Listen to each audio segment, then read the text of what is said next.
Bonjour, vous parlez une ou plusieurs langues? Vous apprenez une langue, peut-être plusieurs. Comment en parler? Est-ce que l'on dit par exemple je parle français, je parle le français, je parle en français? Je vais vous expliquer aujourd'hui comment parler correctement des langues dans différentes situations. À la fin de cette vidéo, dans quelques minutes, vous serez plus au clair sur les situations différentes qui nécessitent d'utiliser le, en, mon, etc. avec les langues. Vous êtes prêts, on commence? Allons-y. Le sommaire. Vous allez apprendre tout d'abord comment nommer une langue, parler des langues maîtrisées, parler de votre niveau en langue, parler de la langue utilisée dans un contexte précis, parler des particularités d'une langue, mais aussi comment parler de ce que vous traduisez, vous étudiez ou vous enseignez. Allons-y. Comment nommer une langue? Pour nommer une langue, c'est assez simple. On va dire par exemple, le français est parlé sur les 5 continents.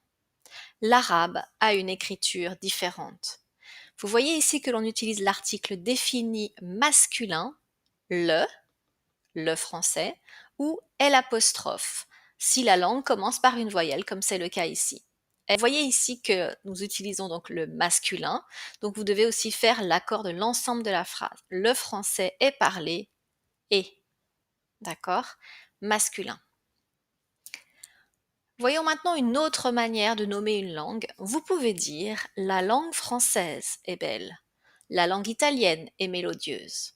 Dans ce cas-là, la langue est féminin et vous devez aussi faire l'accord dans les phrases. La langue française, féminin, est belle, féminin, italienne, mélodieuse. D'accord? Le fait de dire la langue italienne plutôt que l'italien, c'est un peu plus lourd. C'est parfois nécessaire pour éviter des confusions. Par exemple, si vous dites simplement j'enseigne le français, c'est très clair. On comprend que vous voulez dire j'enseigne la langue française. Donc ce n'est pas nécessaire de le dire. Vous pouvez dire simplement j'enseigne le français. En revanche, si vous dites le français est beau, c'est pas évident de savoir est-ce que vous parlez de la langue française, donc la langue française est belle, ou est-ce que vous parlez peut-être d'un homme français. D'accord? Donc pour éviter certaines confusions, vous allez privilégier la forme la langue française, la langue italienne. Mais ne le dites pas systématiquement. Si c'est très clair dans le contexte de la phrase, vous utilisez, comme on l'a vu précédemment, l'article le ou L'. D'accord? Je continue. Parlons maintenant des langues maîtrisées. D'accord? Donc les langues que vous parlez, on va dire plus ou moins couramment. Vous allez pouvoir dire je parle le français, d'accord? Donc c'est une langue que vous maîtrisez, ou alors je parle français, d'accord? Avec le verbe parler, l'article le n'est pas obligatoire et très souvent on le supprime, d'accord? Donc dans la situation où vous parlez des langues maîtrisées, vous pouvez dire les deux situations.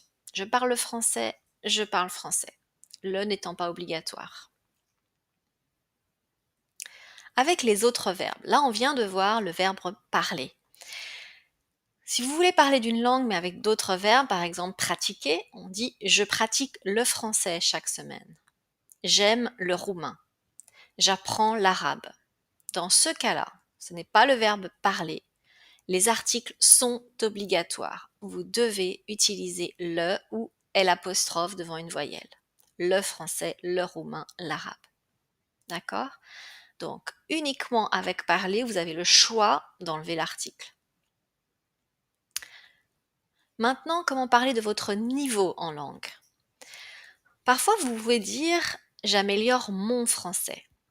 Votre portugais est assez bon. Ton chinois est excellent. Vous voyez ici mon, votre, ton sont des adjectifs possessifs. Adjectifs possessifs. Vous allez les utiliser, en fait, ce sont des raccourcis. Quand vous dites j'améliore mon français, en fait, vous voulez dire j'améliore mon niveau en français. D'accord? C'est un raccourci pour dire la même chose. On peut dire par exemple je veux améliorer mon niveau en français. Ou vous pouvez aussi dire je suis assez bon en anglais. D'accord? Là aussi vous parlez de votre niveau. Je suis assez bon en anglais. Là vous voyez qu'apparaît la préposition en. Je suis assez bon en anglais. Vous allez voir maintenant que nous allons beaucoup l'utiliser pour la suite des explications. Si vous voulez parler de la langue utilisée dans un contexte précis, vous allez utiliser en. J'écris en français, mais je préfère lire en espagnol. Donc là, on parle du contexte où vous écrivez, le contexte où vous lisez. D'accord? Vous pouvez dire aussi, c'est un film en turc avec des sous-titres en français. Donc là, on est dans le cas très particulier d'une langue utilisée dans un film. D'accord? Pour les dialogues et pour les sous-titres. C'est un film en turc, des sous-titres en français. En. Quand vous parlez de la langue dans un contexte précis et que vous utilisez le verbe parler, vous pouvez dire je parle en italien avec ma fille, en français avec mon mari et en anglais au bureau. Donc là, c'est les différentes langues que vous parlez selon les contextes. En italien, en français, en anglais. Là encore, avec le verbe parler, il y a une petite particularité. En n'est pas obligatoire, on le supprime souvent. Donc quand c'est clair que vous parlez du contexte, vous pouvez très bien dire je parle italien avec ma fille, français avec mon mari et anglais au bureau. D'accord? Comme vous avez bien précisé les contextes, on comprend. Maintenant, quand vous voulez parler des particularités d'une langue, vous savez, quand on apprend une langue, très souvent on fait des comparaisons. Donc par exemple, on peut dire en russe, le subjonctif n'existe pas, mais il existe en français. Il est beaucoup utilisé en espagnol. D'accord? Autre exemple, en français, cette expression n'existe pas. Donc là, nous parlons des particularités d'une langue. On utilise en systématiquement. Maintenant, si vous voulez demander une traduction, par exemple, peux-tu traduire ce mot en français? En français. Donc là, on veut connaître la signification de ce mot dans la langue française, en français. En français. D'accord?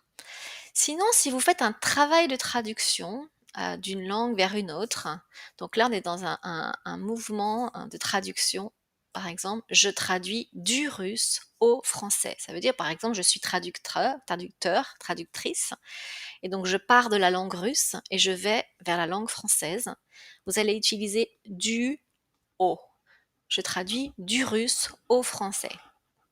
Dans la situation où vous traduisez des langues qui commencent par des voyelles, vous allez le dire, elle traduit de l'arabe à l'allemand. De L' à L'. Donc là, ça traduit en fait le mouvement d'une langue vers une autre. D'accord? Voyons maintenant quand vous étudiez une langue, vous avez plusieurs possibilités. Vous pouvez dire, j'étudie le français. J'étudie le français à l'université, par exemple. Je suis étudiant en français. C'est la langue que vous étudiez, la matière que vous étudiez. Je suis étudiant en français. Ou alors vous pouvez dire je suis des études de français. Là c'est le verbe suivre, suivre des études. Je suis des études de français. Des études de français. Ou alors vous pouvez aussi dire je prends des cours de français. Je prends des cours de français. D'accord? Voyons maintenant si vous enseignez ou si vous parlez de vos enseignants. Vous pouvez dire j'enseigne le français.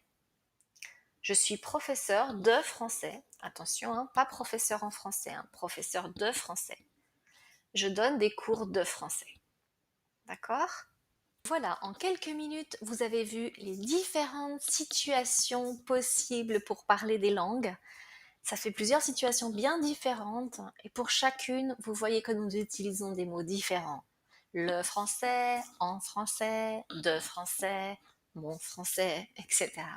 Donc pour bien choisir et ne pas vous tromper, il est très important de bien faire la différence entre les situations.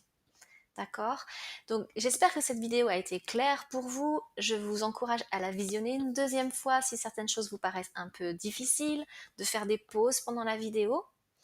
Et ensuite, sur le blog Nathalie Fleu, où le lien apparaît maintenant, je vous proposerai un petit quiz pour tester votre bonne compréhension et mémorisation de ce que je viens de vous expliquer. Donc n'hésitez pas à cliquer maintenant. Si cette vidéo vous a plu, cliquez sur j'aime, partagez-la ou abonnez-vous à YouTube. Je vous remercie. À très très bientôt. Au revoir.